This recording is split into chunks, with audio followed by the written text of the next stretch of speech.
and salutations, listener. It is I, the boy. Here with me is the fourth person in the Two Nerd stable, Billy. Say hi. Ahoy. Today, we're going to be talking about WWE's Elimination Chamber pay-per-view, but before that, Super Blizzard is a super nice guy. His Shining was auto song Let's Get Hardcore as our theme music. He was nice enough to give it to us for freezies. So do us a favor, hit up that Bandcamp page and throw some monies at him, because he certainly deserves it. He's awesome. Secondarily, don't forget to hit the likes and subscribes and all the various YouTube things. They actually really do help the channel. And that's about it for all the housekeeping. So, Billy. Ahoy. Elimination Chamber. It sure was a wrestling event. Yeah, it certainly was, wasn't it? It was a wrestling event. What were your general thoughts? Well, it's 2 weeks later and I've mostly forgotten everything, so that's probably not good in terms of remembering the pay-per-view, but I seem to remember enjoying it at the time. Yeah, I mean, same. I'm gonna be honest, I probably remember more of it because it's the last, WWE thing I've seen. I haven't even watched any of their programming, as usual. You mentioned before the podcast that you had, so yes. I imagine you're more up on what they've done since then, so since I remember more of the pay-per-view and you remember more of what they've done since then, we can work with that. Alright. But as far as the pay-per-view goes, it was fun. And this was actually, fun fact, the first Elimination Chamber matches I've ever seen. Really? I didn't fucking, ever get WWE pay-per-views before the network. So, I never saw Elimination Chamber. I think they did it on a Raw once, I missed that Raw. I've never seen an Elimination Chamber match in real life. Or on televisions. Wow. Until this event. So maybe I enjoyed it more because some of the newness was on it, and it was a cool match type that I'd never actually seen. But I remember liking the show quite a bit. By the way, sorry listener for the delay on this show. I recognize that this is probably going up on the same day as the next WWE pay-per-view, but fuck you, it's only been 2 weeks. They're the ones who are speeding up, not us. What is the deal with that? Well, the Elimination Chamber was added, very late. They turned just a regular house show into this because they wanted to give it away free to get people to stay with the network. I mean, I guess you gotta get yours. You do what you can to keep your subscribers, but fucking, it's exhausting. I know. Well, I mean, I don't even watch Raw. You do that, so... Yeah. Ugh. That's fucking 3 hours of my week that I'm happy to have. But let's start with the first match. Alright. I remember most of these matches. I don't fucking remember anything on Stardust versus Zack Ryder. Which I think is fine, because, let's face it, this match wasn't going anywhere. Yeah, see, up until I pulled up the card here on Wikipedia, I didn't know that happened. Yes, I was pretty sure I had watched the pre-show. But, yeah, no. Stardust defeated Zack Ryder on the pay-per-view. It was... I guarantee it was a match. I don't remember fucking anything about it, so there's not really much we can say there. What's Stardust been up to since the pay-per-view? Really not much. I think he's lost one match to somebody. That's all I can really remember. That's tragedy. Yeah. Although I have to wonder, while we're on the subject of the Roses, I assume you've heard the news? Unfortunate news. I have. Yeah. That is a very, very sad turn of events. I am very grieved to hear it. Dusty Rhodes was a legend, and everyone in the wrestling industry knows it. So, I don't know. Even when we bitch on the Two Nerds podcast, we don't get that sad. Well, I just wonder if they'll maybe try to do something with Stardust, at least in honor of Dusty now. But... I would fucking hope so, to be honest. That's a real grisly way to get benefit in the business. I'm sure that's not what Cody wants. Cody'd rather his dad. But I would hope that they at the very least, recognize the loyalty of the Runnels family at this point, and do something for him. Maybe give Stardust a little time off, because I mean he's not super hot right now if memory serves. He could probably use the time off anyway because most wrestlers could, and it'll give him time to be with his family and such. That might be the better option. Yeah, probably, but it at least give him a bit of a blank slate to come back with and get him re-energized in the stories. Yeah, definitely. Besides, a few months off is a great way to kind of repackage anyway. Not that I want them to repackage Stardust. I fucking love that gimmick. Yeah, they just seem to have lost the plot with him, after WrestleMania. They kind of lost the thread. You're right about that. I'm going to be honest. Eric mentioned it the other day, and he's right. Stardust Twitter cuts better promos than half the WWE roster. He cuts better promos on Twitter. In 140 characters. Than half the roster. Oh my god, when did Cody Rhodes get so good? I can't really comment because I don't follow him on the Twitter. Yeah, you should. It's really funny.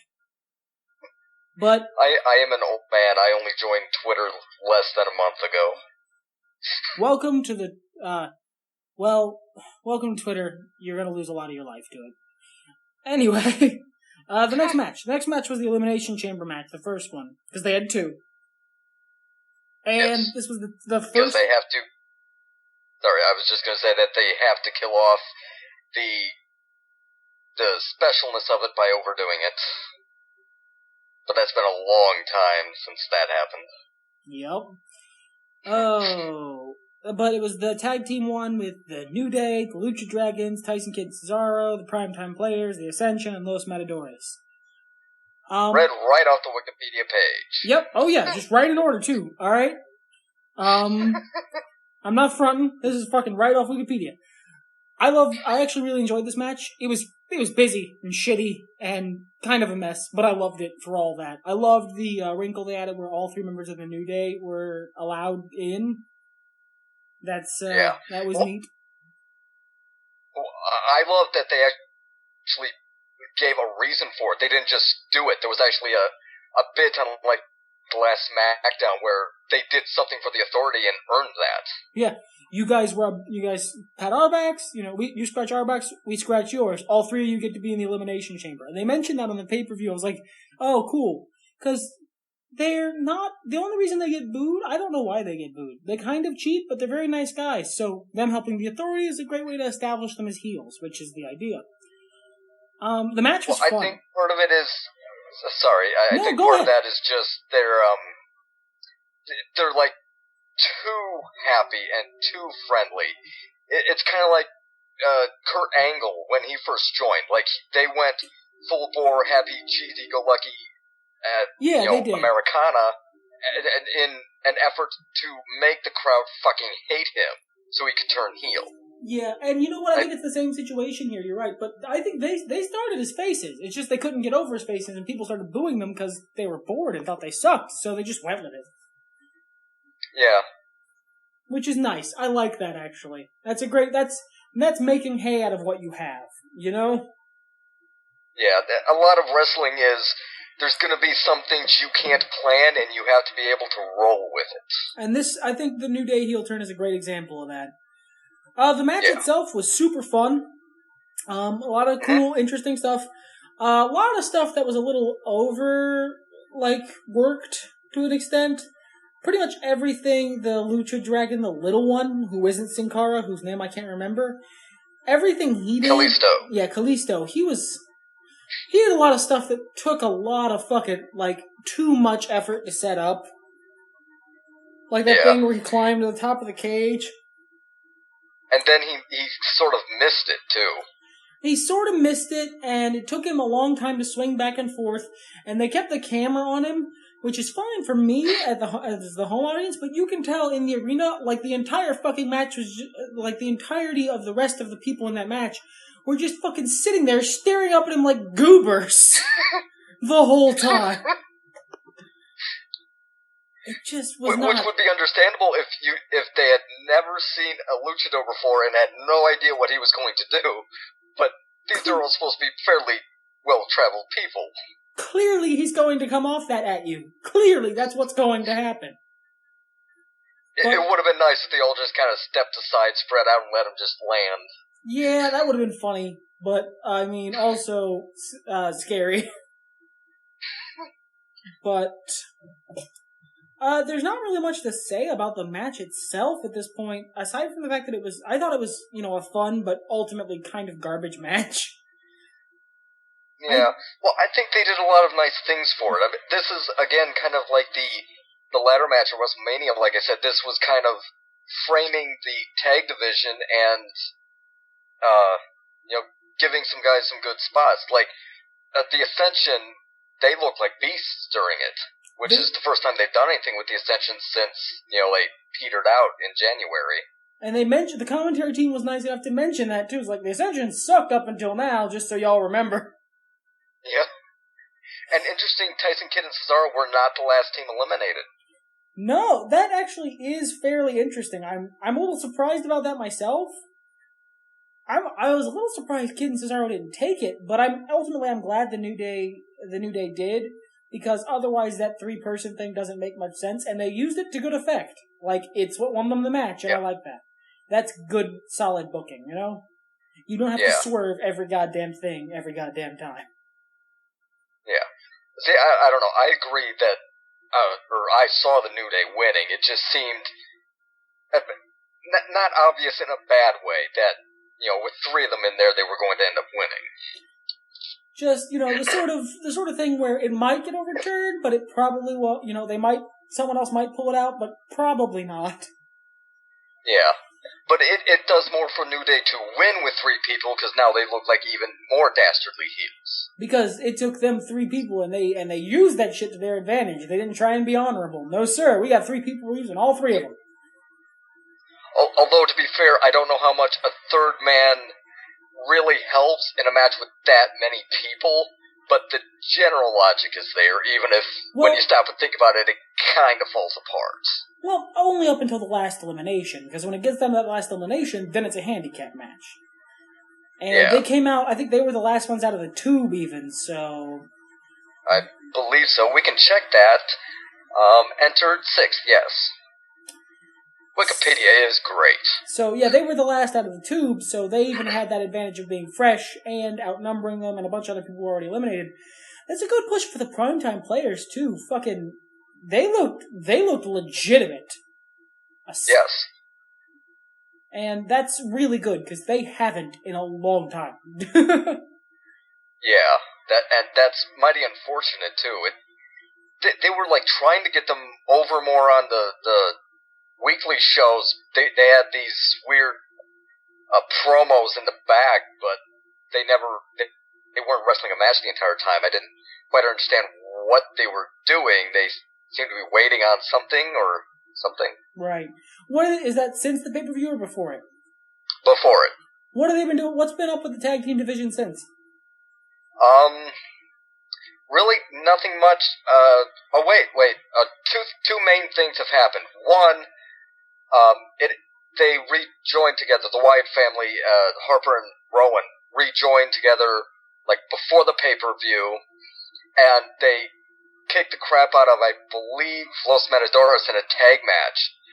And interesting points about this is they finished using the 3D of the Dudley Boys, called it the Way, and wait, one more interesting thing.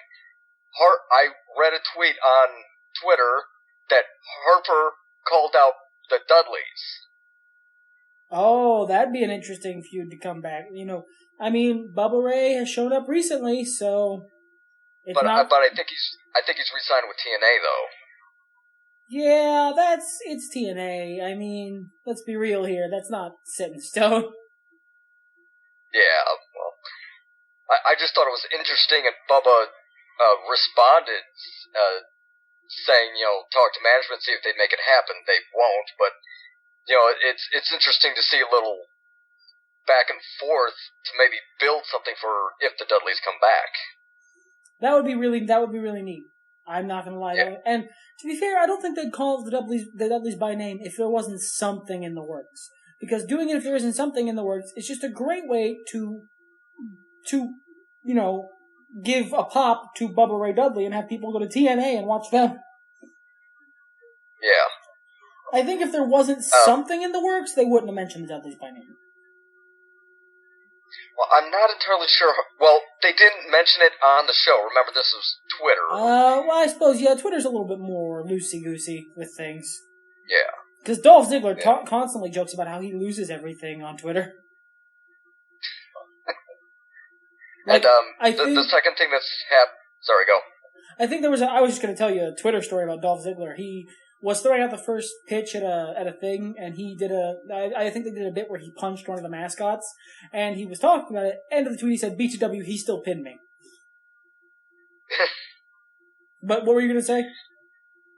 I was going to say the second thing that's happening with the tag division is the Primetime Players did win a 3-way tag match to get number 1 contendership. So they'll be facing New Day at Money in the Bank. Interesting about that match was, oddly, Titus O'Neil specifically got fucking booed. Are they faces right now? I don't know. Yeah, they're faces, which was why it was weird. He got oddly hated, but he was back to fine crowd reaction by Raw. I don't know what the fuck that was. They're getting fucking weird in the new millennium, man. I don't even know how to measure it anymore. I blame it on the internet rage machine bleeding off from the net. Yeah, I mean, that's a fair thing to say. I'm not going to say you're wrong. I would hope you aren't right. I would hope that people who pay a large amount of money to go to a show have a little bit more joy in their heart, but sometimes I guess they just go there to be mad. Well, that brings up a Simpsons quote where Lisa was having nightmares about a recital or something and people booing her, and she woke up and asked, "Why did they pay money to come and boo me?" Okay, that was funnier to me than you, but shut up. No, I thought it was funny. I was just reading. I was reading into the next match because there's not really anything else. I mean, that's about all the time I think we can give to this Elimination Chamber match. We got another one to cover later that I liked more. All right then. But first, okay. Look, I gotta eat some crow here. The Divas match. Nikki Bella, Paige, and Naomi. Look, this match was fucking awful, but it wasn't Nikki Bella's fault. I don't know what the fuck happened with Paige and Naomi. I don't know what the fuck they were doing, but they were having a bad fucking day that day. That match was a terror to watch. It was, but I claim this as a victory because of all the times I have said the boy is wrong, the boy finally fucking agrees with me. The boy was wrong. Because, I mean, look, Nikki Bella was doing her fucking job. Her job isn't all that complex because she's a Bella. But she was doing her job. There was one point where I was pretty sure Paige was gonna fucking die. It was scary, dude. Look, they had an off night. That's the best I can. Yeah, everybody has a bad day. As an excuse. Stone Cold says it all the time on his podcast. I'm gonna steal directly from him. Everybody has a bad day at the office. This was just a shitty night for them. It happens to everybody. I'm not going to say that the Divas shouldn't get more time, because they should, because everyone's going to fuck up a match every now and again.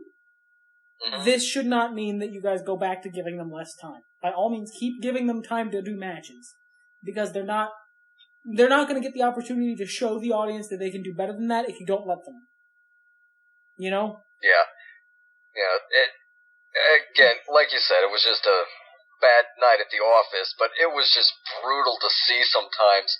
Like, it was such a mess that, my version of the boy, Skell, like, there was a spot a botch he saw that I didn't, and there was a botch I saw that he didn't. Like, Paige was way the fuck out of a position for that springboard enziguri from Nikki. That was just brutal.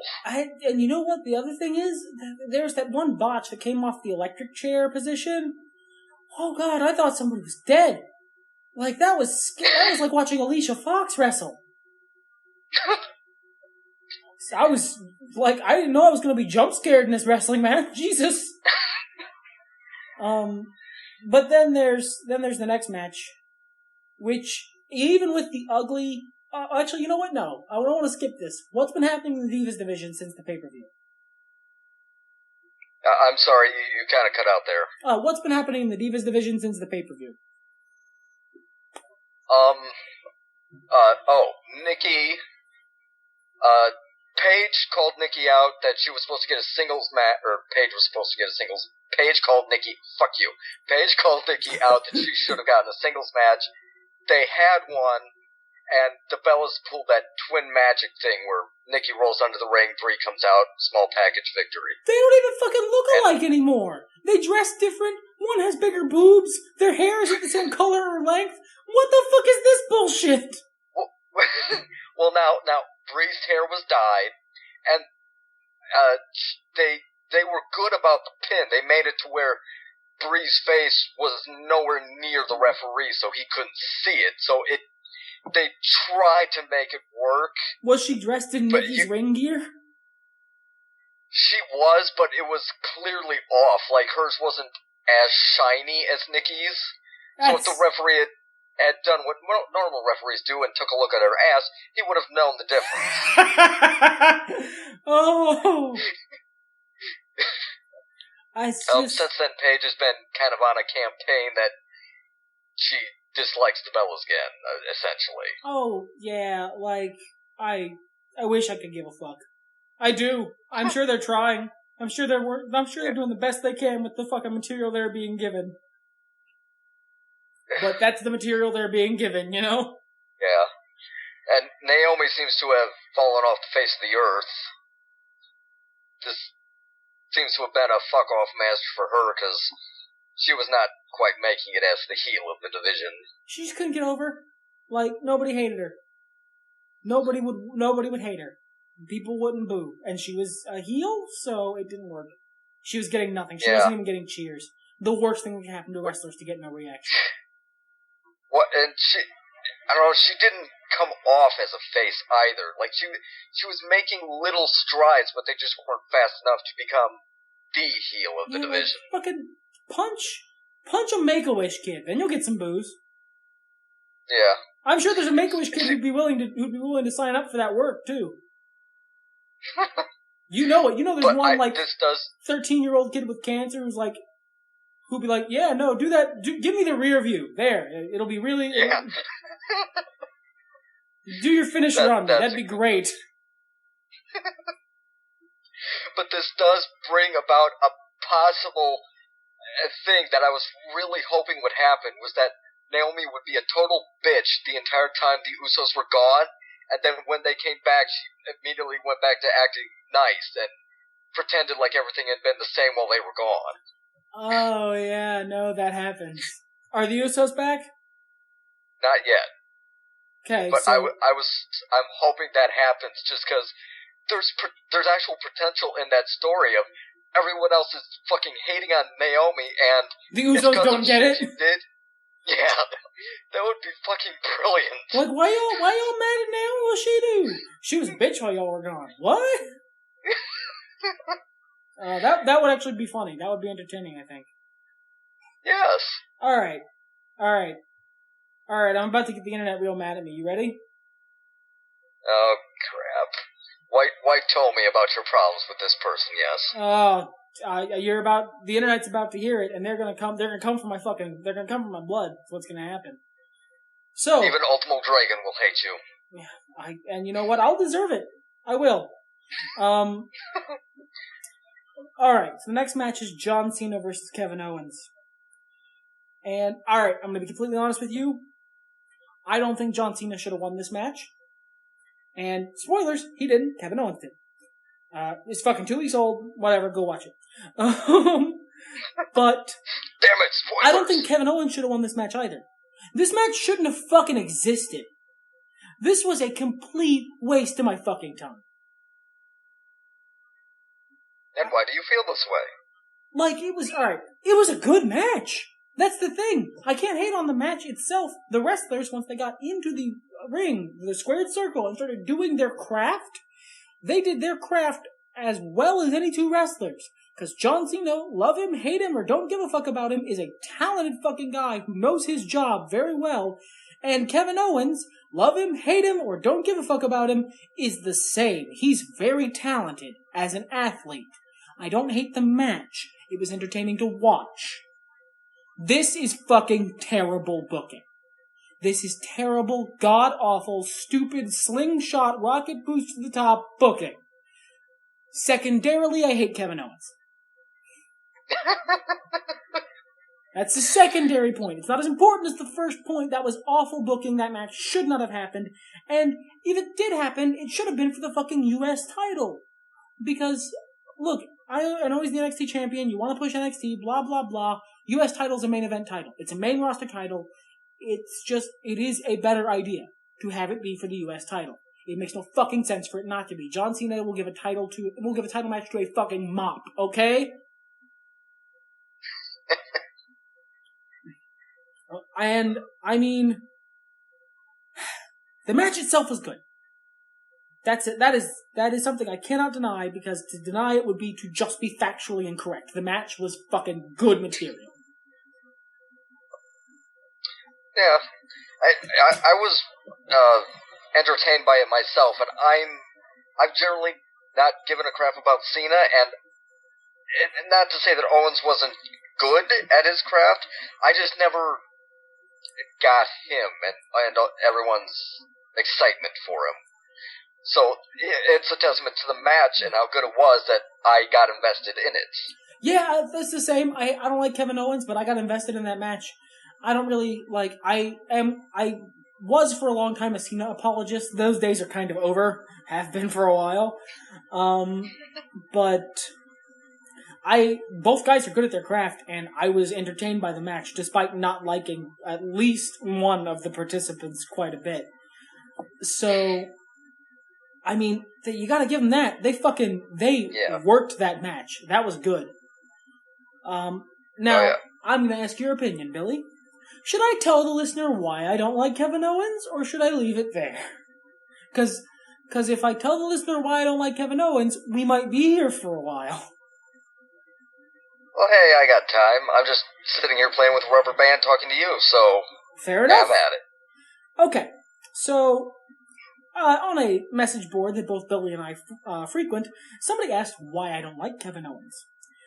This is my response. I'm not going to read it point for point because it's fucking like 7 paragraphs. But I'm going to give you the highlights. As I said here, there are 5 main reasons I don't like Kevin Owens. I don't like Kevin Steen. Actually, you know what? No, that's incorrect. I think he's probably a douche in real life, but I can't say I dislike him because I've never met him. But the first 2 points are really, I think, legitimate critiques of his shtick and, of him as a performer and of the booking. There's 2 that are personal things, and there's 1 that's just fucking ridiculous. That is just me being an idiot. Alright, first thing is he's hipster Brock Lesnar. That is the exact phrasing I've why used. Do you feel this? Because that's his gimmick. That is the extent of his gimmick. His gimmick is, I'm from the independents, and I've been in the independents for a long time, and thus I'm just as good as everyone else. In fact, I'm better than everyone else. I'm an unstoppable, roggle, blargle, strong monster. That's the extent of his gimmick. That's his whole fucking gimmick. And I don't like that. Brock Lesnar's already here. We don't need 2. If Brock Lesnar wasn't here right now, I wouldn't be as annoyed by this. I don't like hipsters anyway. And he's like double bad Brock Lesnar. And we already have Brock Lesnar. Yeah, I can't really comment to that point. I think a lot of that would be... I'd understand it more if I were watching NXT, I imagine. Did you watch Brock Lesnar kill John Cena in that first match? Did you see that pay-per-view? I don't think so. No, I don't think I saw the first one, no. Did you see the highlights? No, I don't think so. Oh, all right.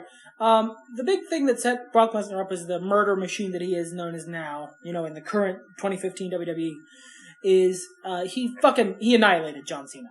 Just completely embarrassed him, destroyed him, suplexed him 15 fucking times. Oh, you mean the SummerSlam last year? Yeah, that match. Because they'd had a few before. Okay, well, yeah, I saw that one. It was their first encounter. No, they'd had a bunch of encounters before, but I meant the Suplex City match, the Eat, Sleep, Suplex, Repeat match. Yeah. He had that. Yeah, the pay-per-view televised rape of John Cena. Yeah, pretty much. He had that exact match with Sami Zayn. Like, he didn't suplex him 15 times or whatever, but it was the same point for point. Sami Zayn won't give up because Sami Zayn is full of heart and spirit, and Kevin Owens is eating him. It's just point for point. That was his big, like, that's when he took the NXT title. That was basically his big debut sort of thing. He'd had a couple matches before that, but it was his big coming out party, and that's what he's been doing ever since to fucking everybody. The John Cena match was the most even match I've ever seen him have in the WWE or NXT or whatever. And even that, he spent most of that match beating Cena's ass. Although on some level, if you're putting Cena against any power guy, that's gonna have to be Cena's stick there. The never give up no matter what. Yeah, that is, and you know what? That might partially be part of the problem. If I had seen Kevin Owens wrestle another kind of match against somebody else, I wouldn't be as annoyed. But that's the only match I've seen him give me. And now, then a bit to Owens' defense, there was a pretty even match between him and Neville for the NXT Championship on Raw this week. Ooh, that's actually really good news, because that's one of the other points I have down here. The second point I have is what I bitched about a second ago. His booking is awful. It's just an awful rocket boost at the top that, full disclosure, I don't think he has the legs for. I don't think he can keep a WWE audience's attention long enough. I don't think he's going to be in the business long enough to support this kind of push. Especially beating John Cena clean. That means something, okay? Yeah. Like it or not, whether you hate John Cena or you don't, beating John Cena clean, someone doing that means the fucking booking team likes them and is ready to ride some shit on them. And I just don't think he's been in the business so long, I don't think he's got the miles left on him to merit this. And that's the second point. Those, by the way, the Brock Lesnar thing, his gimmick, and his booking are the two legitimate complaints I have about Kevin Owens. The other stuff is personal pet peeves. Like, I hate how much more I would like him if he just changed very small things. My biggest thing is he kind of has a similar problem that Roderick Strong has. He's pushed as this big heel, but his voice just doesn't sound heelish. His face is too friendly Canadian to be a heel. Yeah, I don't buy the package as a heel, no matter how much black he wears. You know what? I think that might be part of the fifth ridiculous reason. I think you're right. I think it's that he's fucking fake. The fifth reason, the very last reason I gave, that's just me being ridiculous, is elementally, when he's on my screen, I hate his stupid asshole face. Like, something about the way he comports himself just makes me angry and want to turn off the television. I think you're right. I think it's because it comes across as artifice. I don't believe that he's a bad guy. I believe that his gimmick, the part of his gimmick that is him crowing about how awesome he is, I think he buys every word of that. I don't think that shit has worked at all. I think he genuinely believes he's the best thing since fucking sliced bread.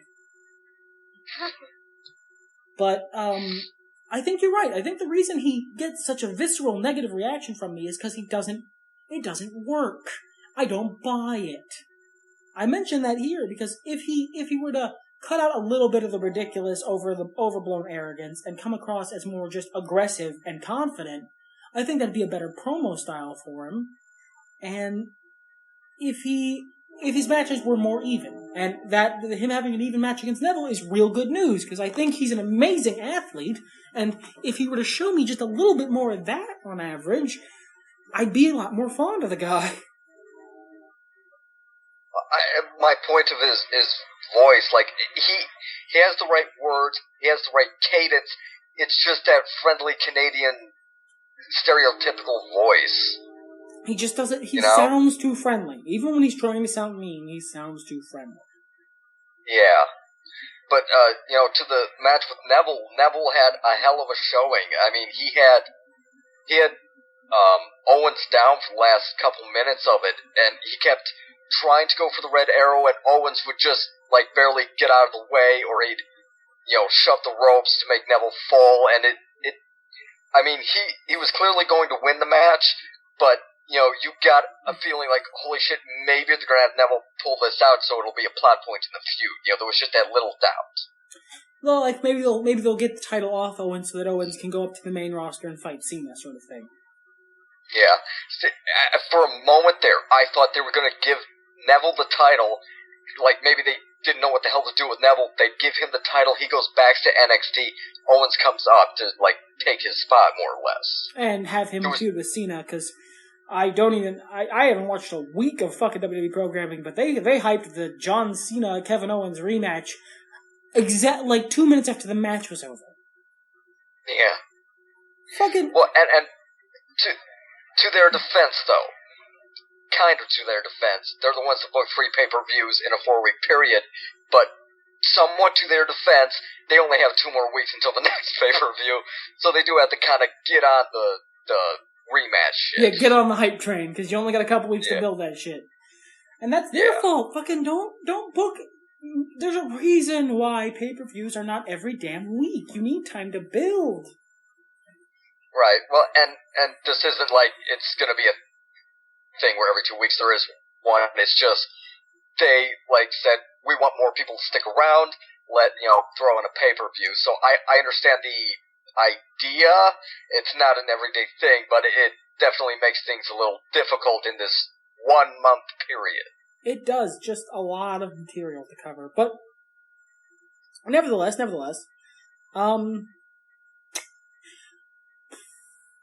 next match, because I mean the match itself, I've crowed about how good it is, about how good it was. Kevin Owens won clean, pop-up powerbomb victory. He did a little promo after. It was nothing special because none of his promos are. But Well, while we're on here, like, where do you think this feud is going? Because we know the typical Cena gets beat first match, then Rusev jobs 4 times, breaks his foot, becomes hip-hop star. What do you think is next for Owens? Is he doing hip-hop yet? Is Rusev doing the hip-hop gimmick yet? No, he broke his foot, like, the SmackDown before the show. Yeah, no, I knew that. I didn't know if it was like a kayfabe injury or if it was a tiny fracture or whatever. He's still out? Yeah, it was legit. He, like, got flipped over the ropes, came down wrong, and you could see immediately, he's going to be out for a while. That's too bad. Power to the guy. He fucking finished that match. It wasn't like quick, oh crap, let's do a roll-up. It was, he fucking went. He did the Triple H. He finished that fucking match. Good. Yes. Good. That shows heart. That'll win him some points backstage. But he's coming back as a hip-hop star. If he's out for a few months, they're going to repackage him. He's coming back as a hip-hop star. That's fucking happening, okay? Well, they haven't taken him out yet, though. He's still making appearances and still doing kind of his feud with Lana and Ziggler. That was fucking quick. But he's just... Huh? That was fucking quick, by the way. They a couple already?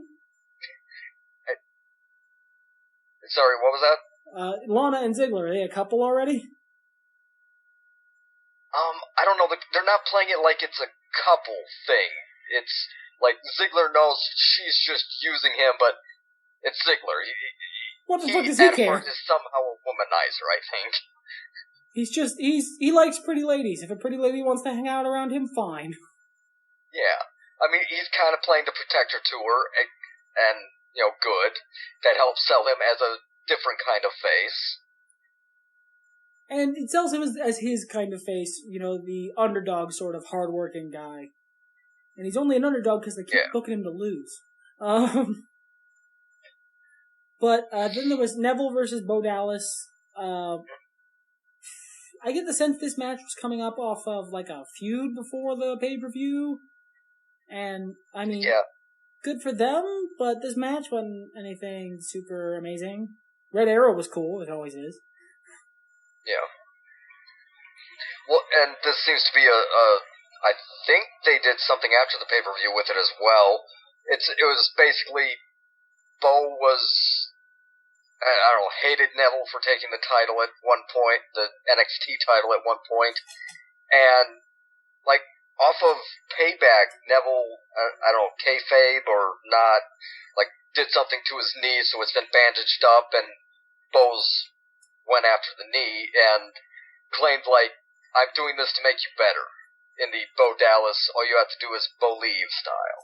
Ah, okay, yeah.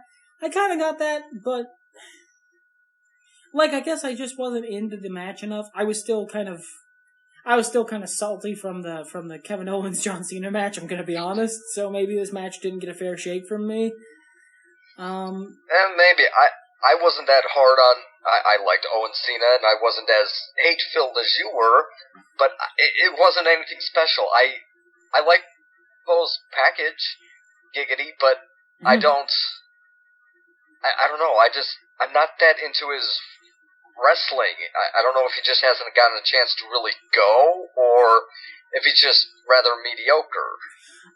If what is to be believed from NXT, he was a beast of an NXT champion. He's, from what I understand, he's good. It's just, like, he's such a weird size that there's not a lot of people he can work with. He's not real big, but he's also not real small and fast. It's kind of hard to find people he has good ring chemistry with, you know? Yeah. Well, at that point, I would think you'd have to just make sure he's using all the classic heel tactics and maybe give him a bodyguard of some kind. Somebody that he can, like, run and hide behind during a match. Just give him some extra business to do, you know? Yeah, something that distracts from, he's not, the work rate wrestler we're getting used to now, but, show that, he can still be like the Big Show, where maybe his matches aren't that great, but you give the guy a chance and he can be an amazing heel with the tactics. Yeah, I mean, you're right. That's just probably a good idea. Anything cool been happening with either of these guys? I know you said Neville had a title match. What's Bo been up to since the pay-per-view? See, I don't recall. I want to say they were kind of continuing this feud, but I can't remember what exactly happened to do that. That's fair. Unfortunate, but fair. Yeah. Let's see. So that leaves us to the next Elimination Chamber match. Yes. Oh boy, this was an interesting one. Yes, it was. Are these usually ridiculous, fucking off the rails in the first 15 minutes fuck fests? Is this a usual thing for Elimination Chamber match? Well, describe what you're talking about by fuckfest. Like, what? This match went off the rails so fast. Are you talking about the Mark Henry early entry, or? I mean, partially, you get the sense that just threw the rest of the match off. Mark Henry entering early didn't just, it wasn't just a oops and they went about their match. No, you get the sense that fucked the rest of that match's timing up. Yeah. I don't know, I saw the first 2 or 3 Elimination Chambers that were ever done, and they were pretty fucking good. I mean, it was chaos, but it was controlled. They knew what they were going from this to that. Yeah, they had a good story told, but when they overdid the Elimination Chamber, they kind of, I think, ran out of ways to tell the story in there and just kind of said, fuck it, do whatever. And that's probably, no, it's not to say I didn't like the match. This match was, a pile of hot garbage, but it was fun. Yeah, it immediately became infinitely more interesting the second that accidental spot with Mark Henry's chamber happened. Yeah, because that threw everything off, so they were improvising more, and it became a more interesting looking match. Go ahead. I was just saying, because it's always interesting for, you and me and anyone that's, kind of into the the backstage portions of wrestling where this is the story, this is how it's booked, this is that. It was more interesting because we all, I imagine, kind of sat up and went, holy shit, what are they going to do now? Clearly, this is going to fuck everything up. What's going on next? I liked the thing they did with Sheamus, where he where he sneakily locked his own door with his cross, so he didn't have to hang out in the matches long. That was nice. Yeah, and see, there again, why it was so interesting. That sparked days of discussion between Skell and I about whether that was pre-planned or whether that was, oh shit, Sheamus shouldn't be in this soon, do something to make him not go in. Yeah, and either way is good. I like it a little better if that was Sheamus doing a little on-the-fly improvisation. Yeah. We finally, and I don't think anybody's ever confirmed whether that was deliberate or not. We finally came to the decision, like, maybe it was planned to happen anyway, but they had to do it earlier. Or maybe they let it go on a little longer. Yeah. To try and even out the time frame of the match. Ryback went over, which I don't have any problem with. Ryan has come a long way. Mm-hmm. I love that Sheamus is going to be in the new Ninja Turtles movies. Completely off topic, but I fucking love that. I forget whether or not I can't remember if he's Bebop or Rocksteady, but he's one of the two. And I want to say he's Bebop. I think so, and that's why he had the mohawk, because he has a weird haircut in the movie, which is just his mohawk all folded down. Yeah. I am very happy about that. I hope he turns this into a Rock-like crossover.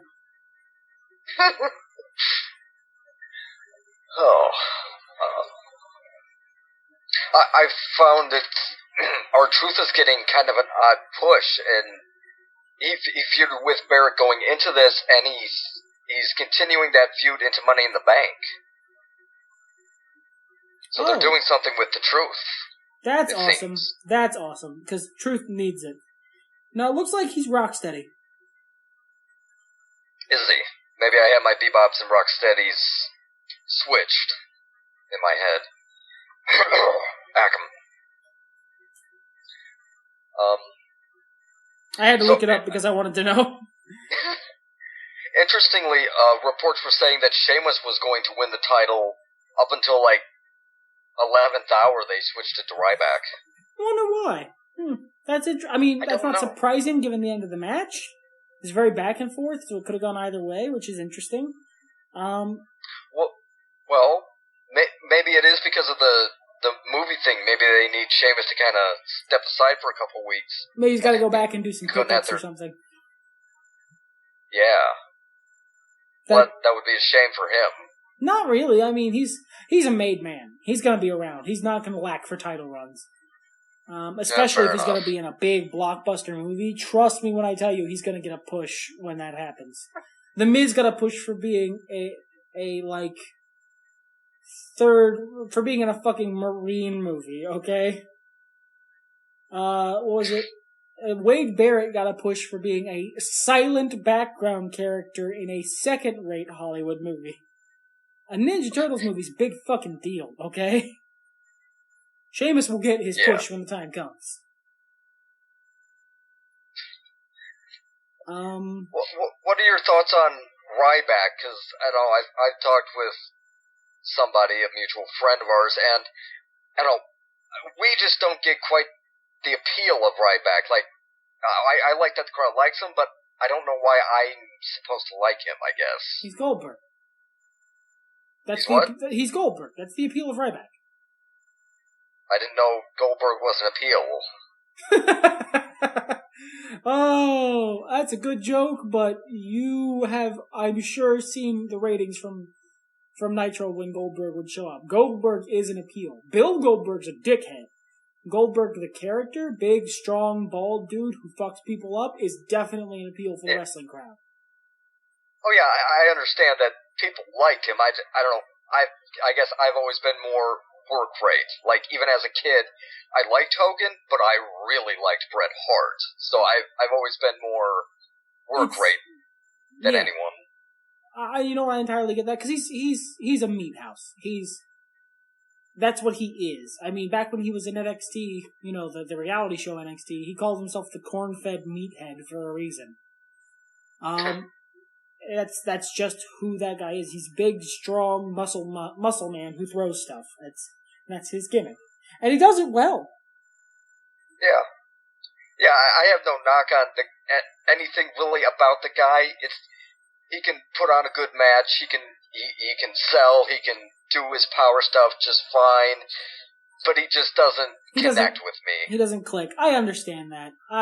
If I didn't love his gimmick so much, I think I might agree with you, but I fucking love his gimmick. Where he stands and summons the hunger demon that lives inside him at the beginning of... It's great. I love that gimmick. I love his merch. He has a really cool look. And so I think that sells me enough on an otherwise, probably I would say B talent, not top line guy. It sells me enough on him that I'm really fond of the guy. Add to that, he's been a bit infamous in the wrestling community due to some things that have been said by former wrestlers regarding his propensity to damage them. You cut out on that last line. His propensity to damage them, to harm them, mildly to severely. Oh. Yeah, I've gotten that. He's gotten a lot of shit for supposedly injuring Punk, according to Punk, and, before the match even aired, he was the one Rusev was wrestling when he got injured, and people were certain that it was Ryback. And then even after the match aired, they were still certain Ryback had something to do with it, even though clearly Ryback or Rusev just landed wrong on his own flip over the ropes. Yeah, well, look, CM Punk trashing you and calling you a guy who hurts people is going to have a negative impact. All the people who think everything CM Punk says is gospel now believe you're a dickhead who likes to hurt people. Well, and it doesn't even need to be that CM Punk actually said something. It can just be that it kind of falls in line with something they want to hear as well, because I don't know if you I know I didn't hear the interview CM Punk had with Cabana. I don't know if you heard that. I listened to it, both parts. Alright, well, I mean, there was a part where he talked about the 3-on-1 with the Shield, where they said, okay, oh yeah, fucking you're gonna make win. Roman Reigns look strong. Yeah, and the entire point, if you listen to what he's saying, is that creative was being fucking stupid. We're gonna have you win, but these guys have to look strong. You don't make them look strong? Make them win. But his fans took that to mean Roman Reigns should be booed forever. Well, there were other things contributing to that, but they took it as a comment on boo, Reigns was getting pushed and CM Punk didn't like that. No, that had nothing to do with what he's saying. It was typical internet rage machine, again. Which is all the internet exists to do some days. It just feels like. But the match itself was fine. What's been going on in the Intercontinental scene since then? Oh, you're not gonna like this. Oh, that sounds good.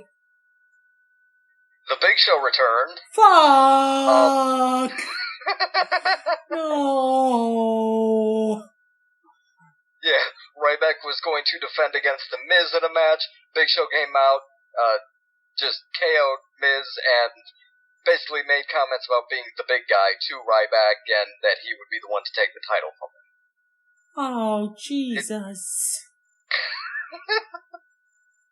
And The Miz, I don't know, it's kind of odd. They did a Miz TV with Ryback and the show, and Miz was he was doing some good healing. He was trying to get the two riled up to fight each other. It was a damn shame that they had Ryback basically go, that's not going to work on me. No. Let it work on you. Be Fight angry. Miz's battle for him. This is flip a table, damn. But, I mean, to be fair, can one really fault Ryback for not wanting to fight the Big Show? Who really wants to fight the Big Show? Well, he didn't seem to have a problem with fighting the Big Show, but, like, Miz was trying to add more fuel to the fire. Ugh. I don't know if I want... And I don't know if I want them to go three-way match between the three of them, or if Miz should get Ryback really riled up, Ryback gets an injury during the match, and then Miz slips in after Ryback defends, then Miz gets, like, the next title shot, and so he kind of had Big Show do his damage for him. I like that. That's good. Good. It's a good use of your Big Show. Putting the Intercontinental title on your Big Show is not a good use of your Big Show. No, but you can tell, if you know booking at all, that this is just a first quote-unquote big hurdle for Ryback, and he'll, win. Never underestimate the WWE's ability to fuck something up, sir. Never underestimate that. All right. I want to argue with you over that, but god damn it, the whole Rusev losing to Cena 3 fucking times, I was certain you were just being overly cynical, but god damn it. Happened, didn't it, motherfucker? Yes, it did. And worse than what you said. You said he was going to lose, like, the next 2, and then he ended up losing 3. Like I said, never underestimate the WWE's ability to fuck something up. By the way... To that, I don't know, back to Owen Cena for a second, reports are that backstage people are saying that Cena should not get his wins back on this feud, because that would be bad for Owens, they say. Yeah, I mean, that's what they usually say. That doesn't ever stop him. Alright. Real talk? I'm gonna give you 3 options going forward with Owens Cena. Okay? Option 1, Owens wins again. Cena's taking 6 months off to film another Marine movie. Option 2, Cena wins once, and then we're done with this bullshit. That's the best realistic option. Option 3, Cena wins 9 more times. That's the one I think's gonna happen. But you want to know the one I want to have happen? Which? The one I want to have happen is secret option D. None of the above.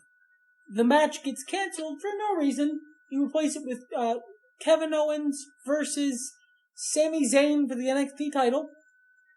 And then you have, and this is Kevin Owens, the one I don't like, by the way, is the one I want to get a match. Have John Cena take a couple months off, have him film another Marine movie. Those aren't expensive. Go ahead and do it. And give Kevin Owens some more even matches, and maybe tweak his gimmick a little. And then no more John Cena versus Kevin Owens, because that's ridiculous. And I'm not looking forward to watching it Sunday. And when it comes, I will still think, man, this is a really good fucking match. I hate that I hate this. Yeah, that's gonna be the hard thing too, is if you are expecting something bad out of it, whether, just a bad choice for an ending, it's still going to be kind of hard to watch, even if it's good. But on to the main event. Ambrose versus Rollins for the title. This came out of left field for me, because I didn't watch any of the build-up. Dean Ambrose is suddenly, legit an option as a WWE champion? Alright, good. Yay! Yes, he is. And the match was solid. The match was good. Dean Ambrose wins on his own recognizance, completely clean, and then they pulled the most bullshit-ass finish, where the referee, who wasn't involved in the finish, goes and gives the title back to the guy who just knocked him out in defiance of all logic. Yeah, he knocked you out. You don't disqualify him. He lost clean. Fucking let him keep that loss, because then he doesn't get his title. That's worse. That's much worse. Why are you doing this, ref? You're completely defying your own internal logic. You're acting against your own best interests. That finish was stupid. The match was real good, but the finish was stupid. Well, logic-wise, in character, sure, but they got the reaction they were going for with it. Oh yeah, they wanted everyone mad at Seth Rollins, and they wanted Seth Rollins to do his crazy eyes. Well, and part of it is I think they knew they were going to build for Money in the Bank, a rematch for them, so this was a matter not just to get to another rematch, but when Ambrose leaves with the title, anyway, it gives them more story, a story to play into the next one. Yeah, I mean, you're right. You're right. It's better than Ambrose going over. I mean, I don't know. This build feels like a build that ends with Seth Rollins winning at Money in the Bank, or rather, that ends with Dean Ambrose winning at Money in the Bank. And I think it's a waste of your Seth Rollins. I mean, he's like I've always said. I want that title on him at least till SummerSlam. But they might be cutting out a bit early, which. Well, there's a lot of potential going forward. They hyped it on the show. They announced that Roman Reigns was in the Money in the Bank on the pay-per-view. Yep, I knew that. And you know he's going to win. No, I don't. Rumor mill has it. I do not know. Rumor mill has it. Huh? I do not know he's going to win. Roman has caught some tough breaks in the last little while. I do not. I mean, I assume he's going to win, but. Yeah. Well, I think it's pretty clear one way or another they're going to make him win this. Even if the crowd turns on him for it, they're going to say, fuck you, make him win this. And the rumor mill is Ambrose may win and later Roman in the night, cashes and then Reigns cashes in. And, gets the title that way? Yeah. That's Roman Reigns' heel turn. Yeah. And they are pretty heavily, hardly telegraphing that. There was one, hype video where, they're hyping Roman Reigns and Dean Ambrose, and they actually used the line, Roman Reigns, Dean Ambrose is the only friend in the world. And you're like, oh shit. Could you be more blatant about this? I don't buy it. Nuh-uh. They don't. Recently in WWE, no way they don't swerve this. No way they do not swerve this. I don't buy it. I don't think it happens. Well, I hope. I mean, eventually, just story, wrestling story booking wise, eventually the two have to implode. I just don't want it to be so soon because they have a very unique, rarely seen dynamic. They're not a tag team. They're just good fucking friends, and that's amazing. That's something you can't just force. And so I would hate to see it end so soon. Yeah, but you also have to expect Reigns would be the one to turn. Oh God, yeah, because Ambrose is over as a face. Reigns is basically he's getting mixed reactions, very mixed. Sometimes cheers, sometimes boos. But the people who are cheering him are marks. They'll boo him if he attacks Dean Ambrose, and the ones who aren't marks are already booing him. So you have a unique opportunity for a very unified audience for once. It's just a smart play to turn him heel, which is one of the several reasons I don't think it happens. I don't buy it. I don't think it happens. I will be a little surprised if it does, to be honest. The WWE doesn't push something that hard, that obviously, something that would make their Smarky fans that happy, and then actually do it.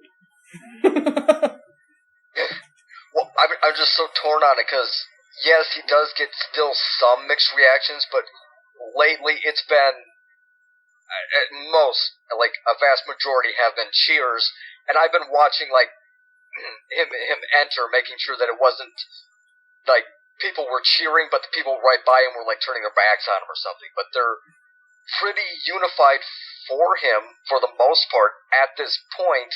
That's good. It just seems so, it just seems odd and kind of a waste to have done all this work to get them back on his side, only to turn him again. And another wrinkle in this is Money in the Bank happens in Ambrose's hometown. You can't ask for a better location. Oh shit, I didn't know that. Yeah. Oh damn. That's rough. Fuck. That's too many dominoes. That's too many Vince dominoes, man. Yeah. It's like, I can't decide if it will happen or not, and I can't really decide if I want it to happen or not, because doing that, screwing over Ambrose, and then, like, going on Raw the next night and saying, I did this because I was, in some part, jealous that Ambrose had the crowd while I didn't. And it could, and play him as, like, this cocky guy that everyone will love me in time. They'll get over this. And that would be a wrinkle to his character that he needs. I mean, that's a good wrinkle. You could also just have him play it like, I cashed in because I want to be WWE champion. That's it. Yeah. You know what? You guys are real unhappy. Well, you were already booing me. What do I care? Yeah. But I also hope that, like, before they implode, we'd get, like, a friendly contest between Ambrose and Reigns for the world title. Just the two friends going at it. Ambrose gives Reigns a shot. Just because they're bros. You know what? I would love that too, because it would be the long version of the end of that, not this most recent pay-per-view, but the one before it. That ending that was so good. The triple threat. Oh, God. Or the Fatal 4-Way or whatever. That was solid. Yeah, Orton didn't matter. Orton didn't matter. He wasn't there.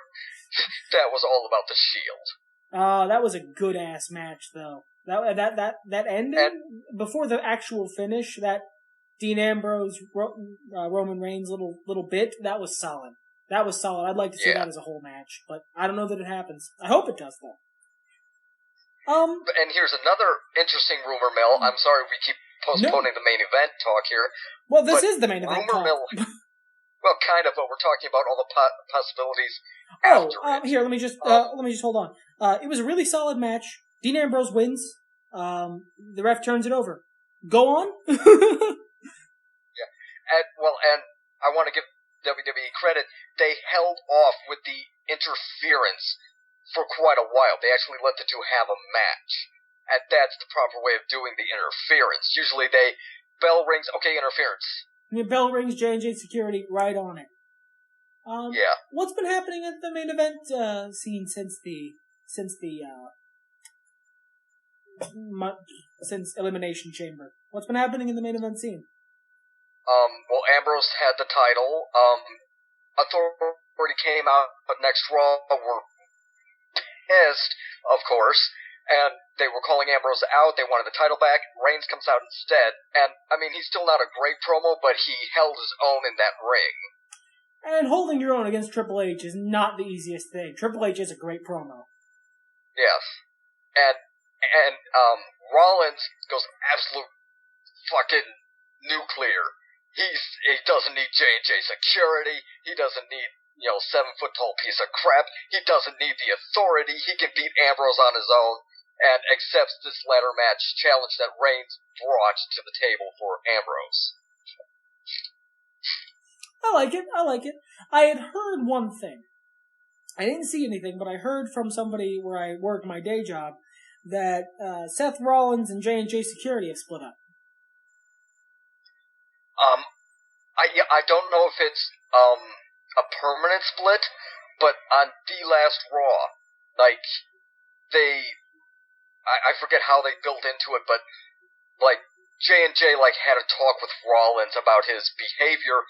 Rollins went off, he was gonna get to choose his match that night, and chose to fight those two, slaps Noble slaps Rollins back, and the big running gag of Joey not speaking, he finally speaks and tells Rollins off. So then the match happens. And they actually let J&J get some offense in. And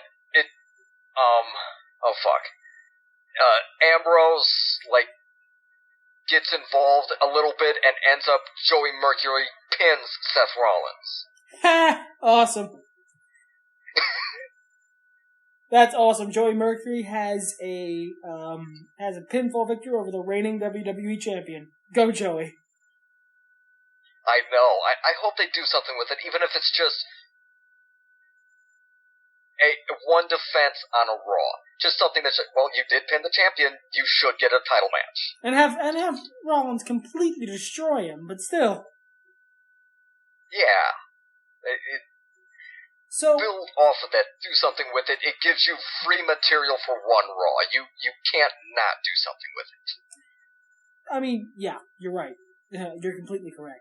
So, rather than doing the booking, since we're right before the next pay-per-view, and we're actually pretty much already at time, I want to do something a little different. Since the next pay-per-view is this Sunday, I'm going to go down the match list, because it's the first I've seen of the match list of the new pay-per-view of Money in the Bank. And, Well, hold on. There was one last thing that, I was going to say about the rumor mill, about the future. Rumor mill is that WrestleMania 32 will, and, anything can happen between now and then, but the rumor is they're going to go for a triple threat Shield main event. Like, have it be WWE title Roman Reigns versus Seth Rollins versus Dean Ambrose? Yeah. That'd be a cool thing to have happen, I'm not gonna lie. Yeah. And that brings question to me as to how you play this out at the moment. Like, we spoke, like, last time, or a time before, whatever, about, Rollins shouldn't hold the title for a year. I will retroactively agree with you on that, but I would think you could have him lose it and win it back in time for Mania. In time for him to go in as champion at Mania. If that's their main event, if their main event doesn't involve Brock Lesnar, because I honestly thought it would, if their main event doesn't involve Brock Lesnar, then yeah, I'd say you can have Seth Rollins. I'd say you can have Seth Rollins even lose it at Money in the Bank. If their main event for next Mania doesn't involve Brock Lesnar, then you don't need Seth Rollins to be the one Brock Lesnar takes it off of, which is why I wanted him to have it till SummerSlam anyway. That and a bunch of other reasons. So I'd say you could lose it at Money in the Bank, get it back maybe, I don't know, Survivor Series sort of time, and then hold it till Mania. At which point you have the triple threat, fight time, which would be normally triple threats at Mania main event. The Shield as a triple threat Mania main event, that's good, that's solid. Yeah, and see, that's why I'm not sure about logically Reigns cashing in at Money in the Bank. I would think you have him hold on to it, and Ambrose gets screwed or whatever at Money in the Bank. Rollins goes in as champion, Ambrose wins the Rumble, Reigns cashes in with Money in the Bank, and you have a very natural flow into that match. That'd be cool. That requires Reigns to hold on to the Money in the Bank for a while, though, which faces typically don't do. I think that's a really natural build. I think you could also just as easily have it be like have Ambrose or have Rollins, screw Ambrose at Money in the Bank. Have a really tough, hard-fought match from whoever at the next pay-per-view. Have Roman Reigns cash in on Rollins there, and then take the title, or have Ambrose stop him from taking the title. But I don't think that second one's a really good option. But yeah, have him take the title there, have Seth Rollins screw him over around SummerSlam, get it back.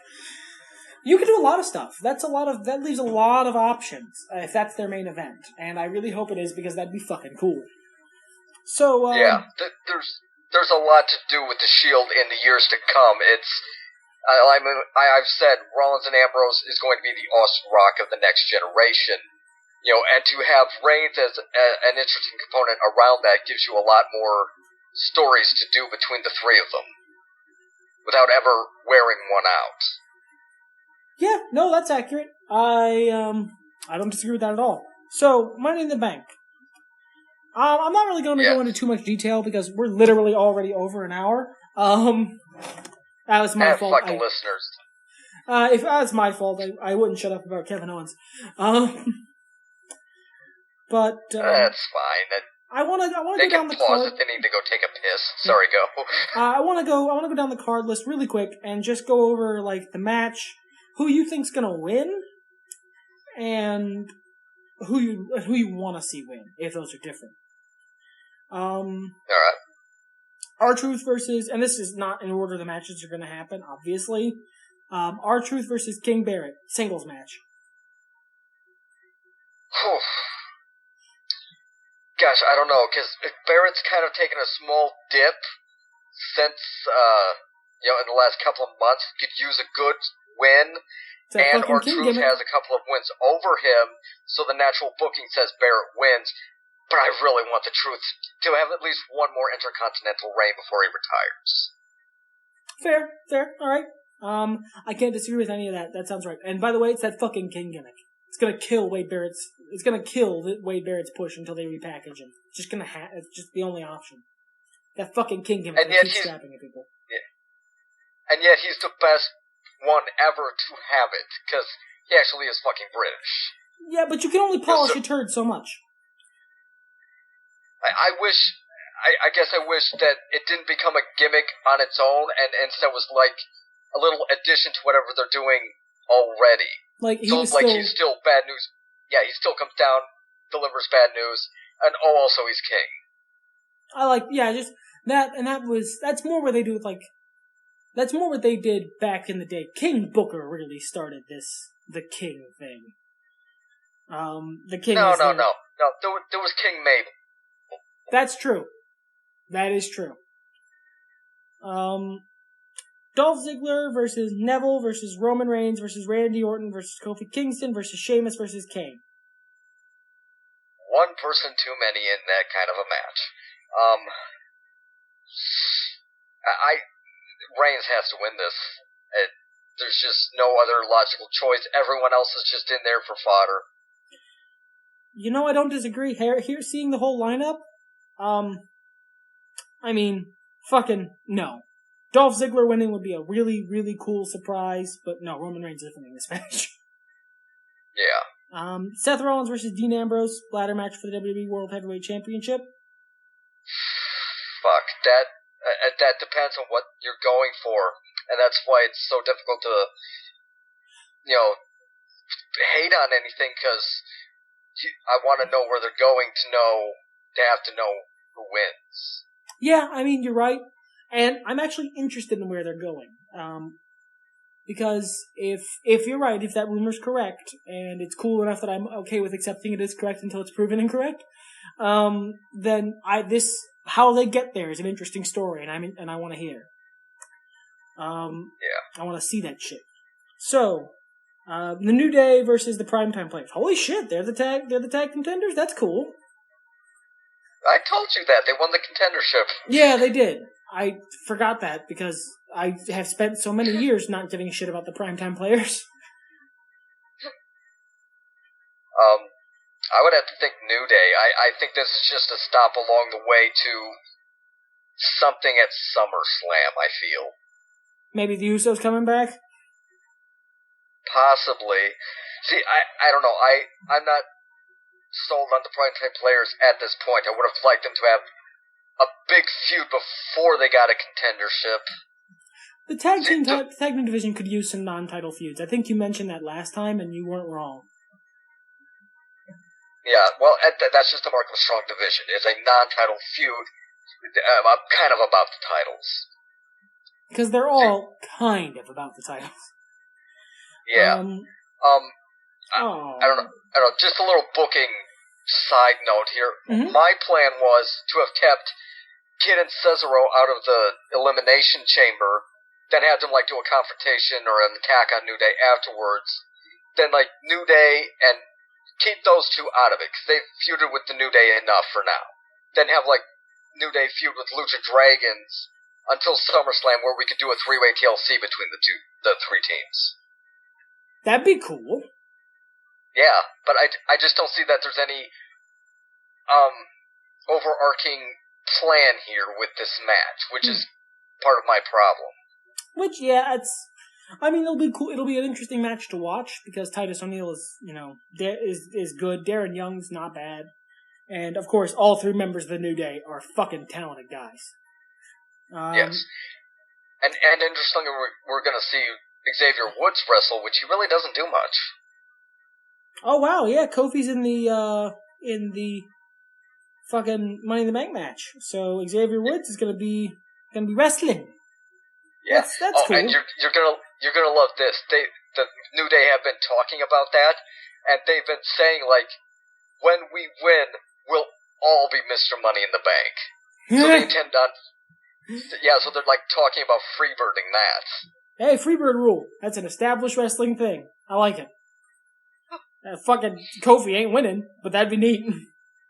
Yeah, it gives you just a little bit of interest in, well, if Reigns doesn't win, Kofi could win, and I'd be fine with that just to see what they do. Look, the only person in that match who I genuinely don't want to win is Kane.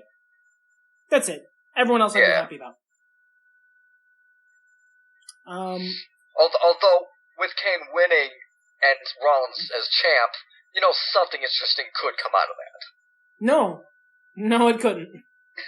Look, I love Kane. I love Glenn Jacobs. He's amazing. He's a loyal employee.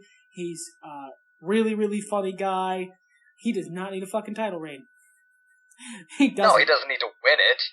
Yeah, dude, I hate failed cash-ins. That is such a story. That is a cul-de-sac of storytelling. That is wasted material, wasted potential. It depends on how you do it. A smart booker will find a way. Ryback versus oh, fuck. I don't think that's his name, boy. Might as well be. Ryback versus Big Show. I know who I want to win this match. Yeah, there's no question that, Big Show's going to lose here to make Ryback look better. It's not Big bad, but it's... Big Show is the fucking Village Bicycle at this point. Which is sad. Like, he used to look fucking fierce, but if you really look at him, everything is sagging. And you know what? It's nothing, like I've said this a billion times, it's nothing against them, it's nothing against that guy as a person. I'm just fucking tired of seeing him. Yeah, and it's one of those things they keep feeling like he has to be a threat just because of his size, but like you said, he's the old Village Bicycle at this point. Nobody can get invested because you don't feel he's ever going to get another major win, and at the same time you can understand why he doesn't, because he's the old generation, we're building the next. And the next is pretty fucking built at this point, alright? Yeah. And then the last one on this list, Nikki Bella versus Paige. The main event. No? Probably not. Whoo boy, that'd be a surprise, wouldn't it? That reminds me, there was a Raw a few months back, and, they did the thing where something happens on the show to make something else be the main event, but when you stopped and thought about it, the next match before that was a Divas match, which meant that before that match got made, their intended main event was supposedly a Divas match. No. You just had to call into question the logic of the in-character booker, right? That they would have done that. And you know what? If Nikki Bella versus Paige is going to be a 30-minute epic that is the main event of your fucking pay-per-view, fucking good on you, WWE. That shows some real balls. I don't think it's going to happen, but I'd be stoked. So now this match is a little more in the air as to who wins. Nikki has held this since, Survivor Series. Yeah, it's time for a change. It's time for somebody else to have the title, because that way, at the very least, you have some new stories to tell. But is now the time, or is, the next pay-per-view the time, and we do something with this to maybe build to a gimmick match between the two? You know what? That'd be super great if I thought it'd be any kind of a cool gimmick match. Look, we're still working on getting them to give these guys 10 minutes at a stretch. Trying to convince them to give them a gimmick match that isn't a fucking evening gown match or some bullshit is gonna be hard. Look, let's get it to where the WWE is regularly giving divas 10-minute matches before we try and convince the WWE to give them cool gimmick matches like ladder matches and shit. Yeah, fair enough. Baby steps. It's just baby so steps, difficult Bills. to really... Huh? Baby steps. Yeah, baby steps. I agree it's about time for a change, but it's difficult to say because it's not like there's a huge line of people that you could, bring in to feud with one of them. no matter what, we're probably ending up with Bella versus Paige at the next pay-per-view as well. Yeah, you're probably right. AJ Lee retired, and she was the linchpin in their Divas division, so... Yeah, like, we need Naomi to be something. We needed, where the fuck is What's-her-face Natalya? Why is she a fucking valet now? She's a talented wrestler. Fucking get her back in the Divas division. I don't fucking know. What about Why Tamina? she's not wrestling? Huh? What about Tamina Snuka? She's good. Damn. She is? She's a good power wrestler. She's mediocre. I'm not opposed to her being in the scene, if only to give a guaranteed victory to somebody, but like they just don't really have a division, and it's limping along badly. They need, and they have people. They have Cameron, they have Naomi, they have Tamina, they have Miss Kill Everyone, they have Natalya. They've got a whole bunch of people on NXT they could easily bring up. Charlotte Flair, Sasha Banks, Becky Lynch. Who's the hugger? Oh yeah, shit, I don't remember her name either. And they have Emma on the main roster. Why? I mean, I get that she's kind of comedy, but you could pull a dark horse trying to come up and get a surprise victory out of the title match. You could. Bailey! That's the chick with the side pony stand. Like, at the moment, it's just limping along badly, and clearly there is a lot of potential on NXT to be brought up. But until then, I don't even care about calling who will win this one, because we're probably going to get the same thing next time. It's 6 of one, half a dozen of the other. It's sound and fury signifying nothing. It doesn't matter. Yeah. I get it. Well, that's about it for this particular show. Anything else you wanted to mention? Any other thoughts you wanted to get out for the listener? No. All right. It took you a minute. A little concerned. But you got there. It seemed like I had a thought, but I couldn't quite recapture it. That's fair. Well, they'll have another chance at it sometime very soon. You should hear us. I mean, idea is Sunday, but maybe not. You should hear us talking about all the matches we just talked about for Money in the Bank, how they went, what our thoughts were, all that business. And so on and so forth in perpetuity, because like beaten spouses, we keep coming back to the WWE. But I enjoy it a lot more than you do, apparently. You know what? I'm just tired, to be honest. Possibly. But until then... Well, huh? This is your line? Say the line? Oh, everything's better when dorks talk about it? So close! Fuck it, let's get hot!